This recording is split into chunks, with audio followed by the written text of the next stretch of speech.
আসসালামু আলাইকুম বন্ধুরা, সবাইকে ঈদ মোবারক। আজকে চাঁদ রাত, এই যে দেখুন আমরা এই যে একটু ঈদ রাতে একটু খাওয়া দাওয়ার আয়োজন করতেছি। এই দেখুন আমার এক ভাই, এই দেখো কি করে, এই যে পাগল দেখো কি করে, এই দাও পাগল কি গায়ে লেখা থাকে নাকি? যাই হোক, আমরা আজ 2-3 দিন কোনো ভিডিও ছাড়তে পারিনি কাজের চাপে, কারণ সামনে ঈদ, বুঝতেই পারছেন কাজের একটু চাপ আছে। এই যে এটা আমাদের এক ভাতিজা, এইটা এক ভাই, ছোট ভাই, বড় ভাই না। এই ভাইয়ের একটু বিয়ের জন্য একটা পাত্রী দেখে দিয়েন তো, সুন্দর একটা। হ্যাঁ, ছেলেটা ভালো। হ্যাঁ, আর এই যে আমাদের কন্ট্রাক্টর সাহেব, আমাদের সেই মাল। হ্যাঁ কন্ট্রাক্টর সাহেব, কিছু বলো, আজকে একটু অন্যরকম ভিডিও বলো। আসসালামু আলাইকুম বন্ধুরা, আজকে আমরা ঈদ মোবারক দিয়ে দাও একবারে। হ্যাঁ, সমস্যা নেই, হাসির লজ্জার কিছু নেই।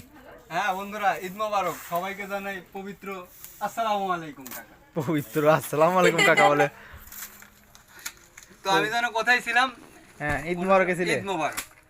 তো আপনাদের সবার দাওয়াত থাকলো, যদিও ঠিকানা দেবো না, কারণ অনেকবার স্ক্রিনে নাম্বার দিছি, কেউ মিস কল দেন নাই। তাই আজকে ঠিকানাও দেবো না, কারণ আপনারা সূচনা হলেও খাতি চলে আসবেন, আমি জানি। আগে মিস কল দেবেন, তারপরে খাতি আসবেন। যে মিস কল দিবি তার দাওয়াত আছে। তাহলে কি করতেছো তুমি, বলে দাও। এই যে আমারে ধরাই দিছে, এতদিন হাতে ছিল কন্যা বালি সিমেন্ট, আজকে ধরাই দিছে পেঁয়াজ আর রসুন। আমি অসহায়। কোনকার পেঁয়াজ?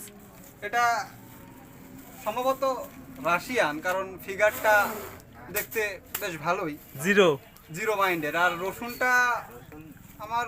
আচ্ছা ঠিক আছে, বেশি আছে। সবাইকে ঈদের শুভেচ্ছা, ঈদ মোবারক রাখি। আসসালামু আলাইকুম।